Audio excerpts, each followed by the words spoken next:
Estamos amigos en comunicación telefónica con Mario Gutiérrez, responsable de educación del CSIC. Don Mario, bienvenido, muy buenas tardes. Hola, ¿qué tal? Muy buenas tardes.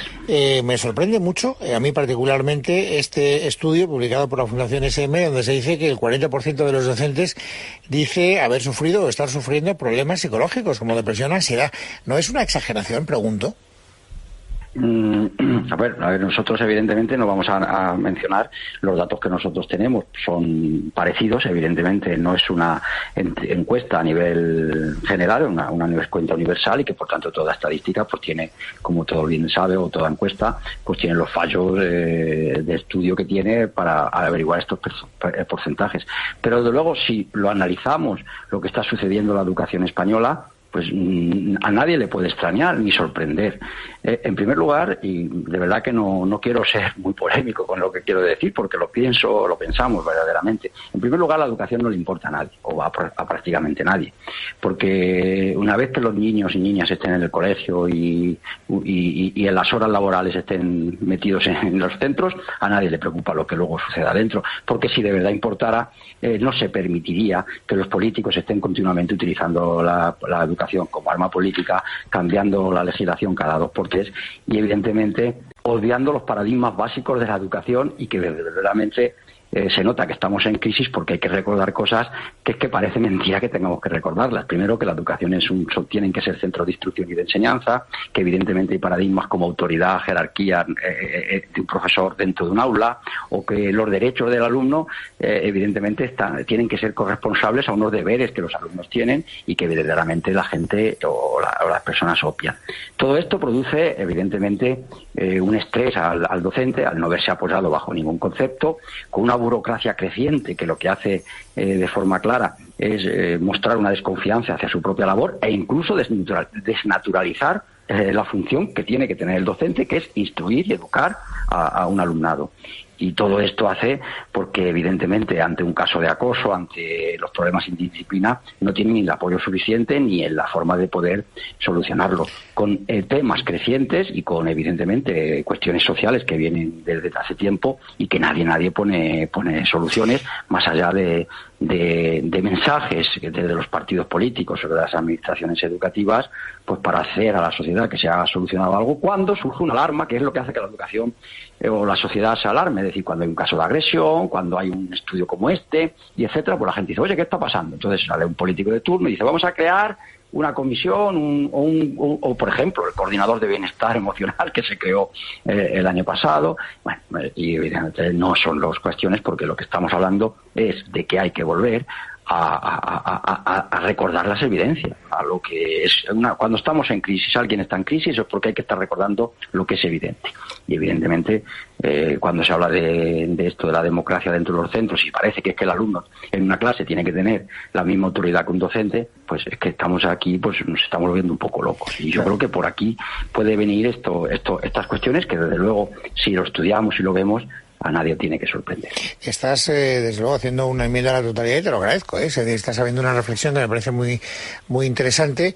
Desde luego, yo me pongo en el pellejo de los profesores, y si me diera cuenta de que mi trabajo no suscita el más mínimo interés, pues probablemente perdería mucha motivación para hacerlo bien. Sin embargo, fíjate, yo creía que el problema estaba más localizado. Es decir, primero porque, según las estadísticas que estamos manejando, este problema, que se conoce con este anglicismo del burnout, de estar hasta el gorro, por decirlo en castellano, se había producido especialmente después de la pandemia, ¿no? Aquí hay una frontera que marca un antes y un después. Y luego porque también los propios alumnos, que esto es lo que yo quería hablar contigo, parece que están como atravesando un momento mental especialmente complicado, lo cual les hace ser más agresivos también con los profesores. Bueno, a ver, nosotros en su momento, ya hace tiempo, hicimos un trabajo de la reestructuración, o un plan de reestructuración del sistema educativo, y que lo que nosotros decíamos y seguimos diciendo, que evidentemente la pandemia no ha descubierto ningún problema que no existía antes. Lo único que ha hecho es puesto de manifiesto los errores que el sistema tiene. Evidentemente, el estrés que causa una pandemia, que nos ha causado a todos, pues claro, chavales y chicos que están pasando por una etapa en la cual tenían que salir, que tenían que socializar, estar encerrados, pues es posible, muy posible, que hayan tenido un estrés pero evidentemente no es nada nuevo. Es decir, no creo que en todos los demás países haya sucedido lo que ha sucedido en España, donde evidentemente aquí, y es que creo que por eso a mí, como está sucediendo, sucede todo tan rápido y que estamos en un tiempo en que las noticias o los mensajes duran lo que duran, por las redes sociales o por lo que sea, que hay que recordar las cuestiones. Cuando la pandemia prácticamente se dio un aprobado general, y es una cuestión que ha pasado. Se dio un aprobado general, diciendo que, bueno, se daba un salto hacia adelante con un aprobado general, prácticamente, porque después, porque por los chavales no habían podido dar clases, y vale, tirábamos para adelante.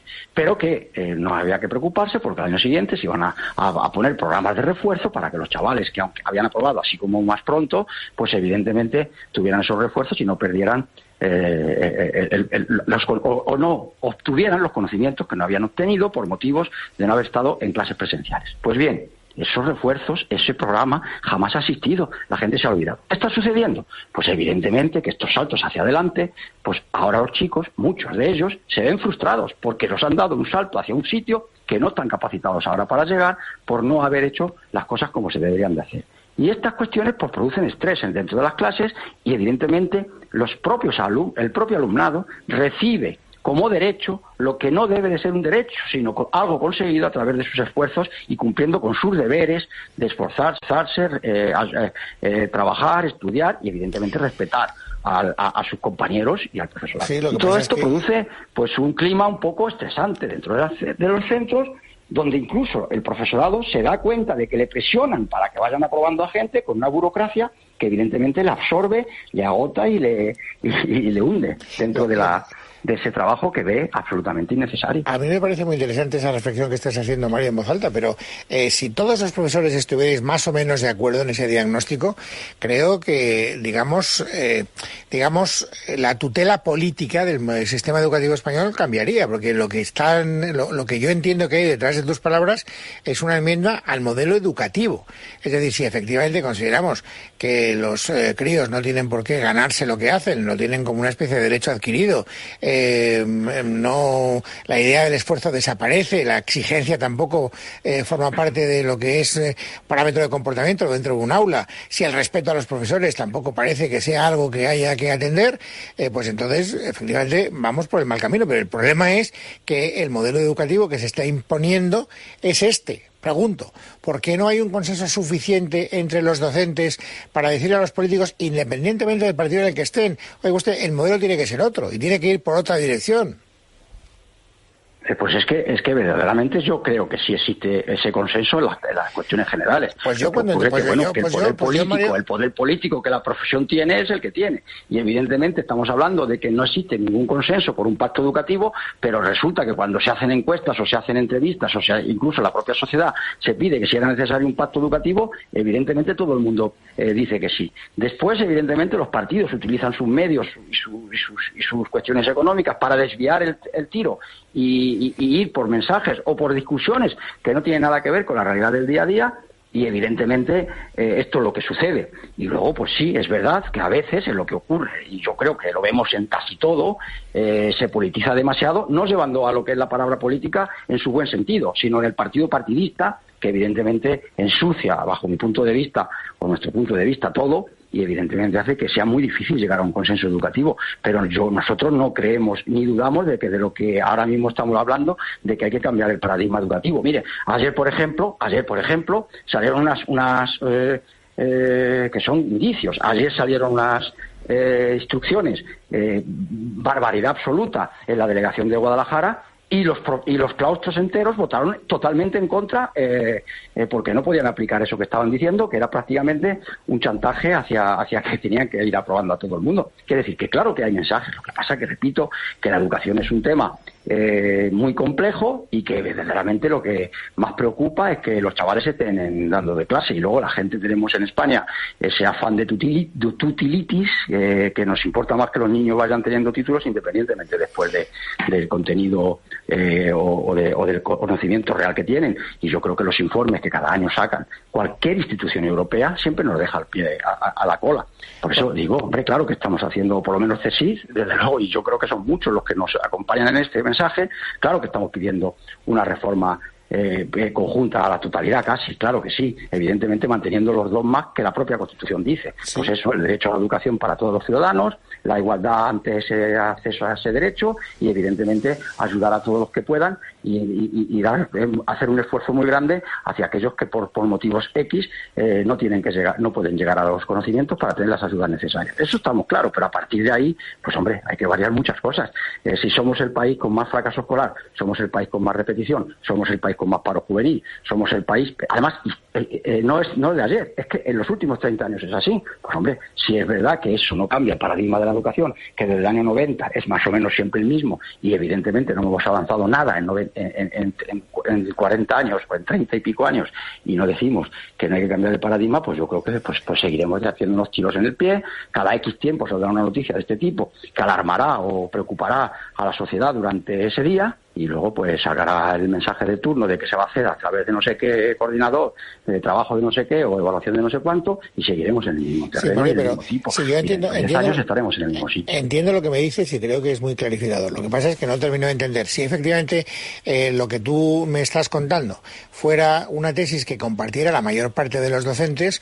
No entiendo por qué en el diálogo que se establece entre los docentes y los responsables de la educación de nuestro país no se acercan más las posiciones. Quiero decir que es que yo cuando escucho, sobre todo desde el punto de vista ideológico, hacer planes educativos, me doy cuenta de que nada de lo que reclamáis parece que esté en la línea de lo que quieren implantar los políticos de turno, sobre todo en la izquierda. No, yo no conozco ninguna ley educativa, ninguna, y por desgracia, no tengo 100 años, pero parece que los tendría. Para cualquier otro país extranjero diría, ¿cuántas leyes educativas has visto? Pues tienes que tener 100 años. Bueno, no tengo tantas, y yo he estado ya en 4 leyes educativas.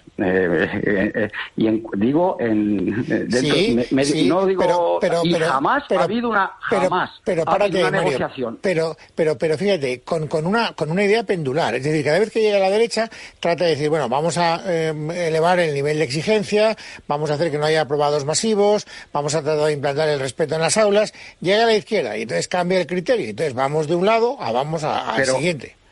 Pero de verdad, pero eso que está diciendo sería faltar a la verdad si no dijéramos que también es verdad. Es decir, por ejemplo, pongamos la última reforma que la derecha, como ha dicho, el Partido Popular hizo. Eso es lo que decía de mensaje, pero después en el contenido no había eso. No había eso en absoluto, ni mucho menos. Por ejemplo, decía que quería uniformar o hacer, por ejemplo, que los currículums fueran más generales o que hubiera una parte común en toda España. Pues no, todo lo contrario. Con el currículum que estableció había muchas más diferencias entre los currículums que la que hay ahora mismo. Lo cual, evidentemente, una cosa son los mensajes y otra cosa es el contenido. Evidentemente es lo que ocurre también con todas las leyes educativas, que tienen unos objetivos que después, escritos, no van a ningún sitio. Es decir, una cosa es lo que dicen y otra cosa es hacia dónde vamos. Y las reformas que ha habido educativas en España desde el año 90 hasta ahora faltan en la parte principal. La parte principal es que los planes educativos tienen que contar con la opinión de los docentes.